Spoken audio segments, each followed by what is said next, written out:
Alright, what's up, DC Nation? So, I know this is a late video, and by like a week. I told you guys on my, I think after week 17 was over, that I was going to plan on getting on here and telling you guys about the Pro Bowl. And, you know, I didn't do it last week. I forgot to, and I do apologize to you guys out there for that. So first of all, before I talk about the Pro Bowl, I wanted to congratulate every Patriot fan out there for winning y'all's 6th NFL title, tying up the Pittsburgh Steelers for most amount of Super Bowl wins. And so now the quest to Super Bowl 54 has officially begun, starting in September. Alright, so now on to the Pro Bowl. The Pro Bowl was terrible. It got out of control. The AFC blew out the NFC 26-7, and you know, I watched the whole Pro Bowl and I'm embarrassed. I can't believe our conference played that week. I really do. I mean, I'm surprised that the whole Cowboys staff was coaching us, and that just shows you guys how overrated the Cowboys are, that they should have never won the division, and that, you know, their playoff win against the Seahawks in the wild card round was a fluke. The Cowboys are not a good team. I mean, if you guys literally comment telling me, oh, the Cowboys, you know, oh, they're this good, really? They just costed us the Pro Bowl. I mean, their coaching staff is pathetic. I mean, a lot of the people that were in the NFC, that were representing the NFC, shouldn't have even been in there. I mean, being honest. Of course, I mean, and the AFC really didn't have that many good Pro Bowl players either. But still, the AFC had a better coaching staff. You know, the Chargers coaching staff, you know, led the AFC to a win. You know, I'm surprised that, you know, the Saints coaching staff didn't coach the NFC or somebody like that. But I mean, there's just, why would you vote Jason Garrett to the Pro Bowl coaching the NFC? He can't play call worth a shit. I mean, he literally can't. All he has to do is sit there and look pretty for the camera while Ezekiel Elliott does all the damage. Because the Cowboys, they have an overrated bunch. The only player that's good on their team is Elliott. Everybody else on that team is overrated.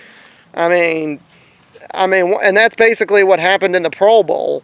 I mean, Ezekiel Elliott was doing the damage that we did have, and once the AFC started finding ways to stop Ezekiel Elliott, you know, the NFC, there was just basically a bunch of problems that the NFC had problems with. That was just one. Another thing, you know, Jason Garrett, he was doing terrible play calling, going for it on 4th down when we should have been kicking the field goal. That he did that at least twice. Not to mention the refs were pretty terrible too. I can't believe the referees were actually making sure the AFC won that game. I mean, they didn't have any bad calls or anything for the game, but, like, there was a bunch of two-hand touch going on rather than tackling. Like, every time we got the ball, if the AFC put one hand on us, they would blow the call. They would blow the whistle. But every time the AFC had the ball and we touched them with one hand, we had to tackle them. So the referees were being biased, which I'm surprised. The referees weren't being biased in the Super Bowl. You know, they did it in the Pro Bowl, but I guess they figured, well, we can get away with it. A lot of people don't give a shit about the Pro Bowl. Plus, even if they did, you know, we've basically taken over the NFL, the National Referee League, if you ask me.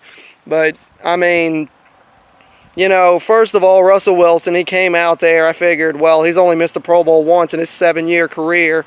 You know, he ought to do some serious damage for us. He didn't do anything. And then Mitch Trubisky came in, and I'm like, okay, well, he'll get us back in this game because the Bears entered the playoffs with a 12-4 record, and if it wasn't for them missing the game-winning field goal, they would have made it to the divisional round. Trubisky looked terrible out there. I mean, he did so bad, I don't even know how the Bears won 12 games this year. Seriously, somebody that's a Bears fan that's watching this video, or somebody that knows the Bears, let me know in the comment section how the Bears won 12 games this year, because Trubisky did not do anything for us in that Pro Bowl. And then finally, Dak Prescott came in, and I knew we were screwed after that. Even though he got us on the board, he still didn't look pretty. He had an interception. Amari Cooper missed a wide-open touchdown pass. And, I mean, overall, this was a waste of 3 hours of my time that, you know, I'm not going to get back. You know, I am very disappointed the way the NFC played in the Pro Bowl. This is the third year in a row we've lost the Pro Bowl, and it pisses me off. And I know it shouldn't because it's a meaningless game, but it's aggravating when the conference that your team is in has lost 3 years in a row. I mean, seriously, when is the NFC going to beat the AFC? I mean, literally. But anyway, I just wanted to get on here to tell you guys about the Pro Bowl. I'm sure a lot of you guys probably ain't even going to watch this video. You're probably like, oh, Pro Bowl, like, who the fuck gives a shit about that? But if you do watch this video, I do appreciate you guys taking your time to watch this video. My next recording video will be in April. I'll have 2 videos recorded, one for the Wizards and one for the Capitals. So far, the 2 of them, the Wizards, I think they're like 22 and 29 last I heard. They're still, I don't think they're going to make the playoffs. I really don't. The Capitals, they just got through snapping their 7-game losing streak. It'd be a miracle if they went into the playoffs. I think right now they're 28, 17, and 6 right now. But anyway, if you guys don't watch either one of those videos, you know, if you just watch the Redskin videos, the next Redskin video will be either out in May after the NFL draft, or it might be in July because that's when the Redskins' birthday is. So it'll be one of those months. But anyway, guys, I hope to catch y'all in April, and if not, I'll see y'all either in May or July. Peace out, DC Nation.